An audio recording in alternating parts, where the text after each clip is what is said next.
സാധാരണ മറ്റൊരു വഴിയിലൂടെ ഇവർ വീട്ടിലേക്ക് പോകുന്നതാണ്. പക്ഷേ അടുത്തിടെ ഇവർ ഈ ദേശീയപാതയുടെ വഴിയോരം ചേർന്നാണ് ഈ കുഞ്ഞുങ്ങൾ സഞ്ചരിച്ചു കൊണ്ടിരുന്നത്.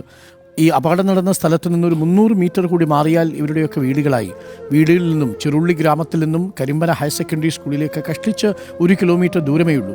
അടുത്തടുത്ത് 1/2 കിലോമീറ്ററിനുള്ളിൽ താമസിക്കുന്ന കുഞ്ഞുങ്ങളാണ്. അവർ അവധി ദിവസങ്ങളിൽ പോലും ഒരുമിച്ച് കൂടുന്നവരാണ്. പരസ്പരം വീടുകളിൽ തങ്ങളുടെ വീടെന്ന രീതിയിൽ പെരുമാറുന്നവരാണ്. നിത എപ്പോഴും ഹൃദയുടെ കാര്യവും, ഹൃദയ എപ്പോഴും ഇർഫാനയുടെ കാര്യവും, ഇർഫാന എപ്പോഴും ഐഷയുടെ കാര്യവും, ഐഷ എപ്പോഴും നിതയുടെ കാര്യവും പറഞ്ഞുകൊണ്ടേയിരിക്കുമായിരുന്നു എന്നാണ് ബന്ധുക്കൾ പറഞ്ഞത്. അത്രമേൽ അടുത്ത സൗഹൃദമുള്ളവർ. മദ്രസ മുതൽ 8ാം ക്ലാസ് വരെ ഒരുമിച്ച് പഠിക്കുമ്പോൾ സ്വാഭാവികമായും നമുക്കൊക്കെ ഉള്ളതുപോലെ ബാല്യകാലങ്ങളിലെ ഏറ്റവും സുന്ദരമായ ഓർമ്മകളിലൂടെ സഞ്ചരിക്കുന്ന കാലം, ഏറ്റവും മനോഹരമായ ബാല്യകാലം ആസ്വദിക്കുന്ന പ്രായം. ആ പ്രായത്തിലാണ് ആ കുഞ്ഞുങ്ങൾ, പൂമ്പാറ്റകളെ പോലെ ചെറുള്ളി ഗ്രാമത്തിൽ പറന്നു നടന്നിരുന്ന കുഞ്ഞുങ്ങളാണ് ഇന്നലെ ചേതനയേറ്റ ശരീരമായി ഇപ്പോൾ മടക്കയാത്ര കാത്തുകിടക്കുന്നത്.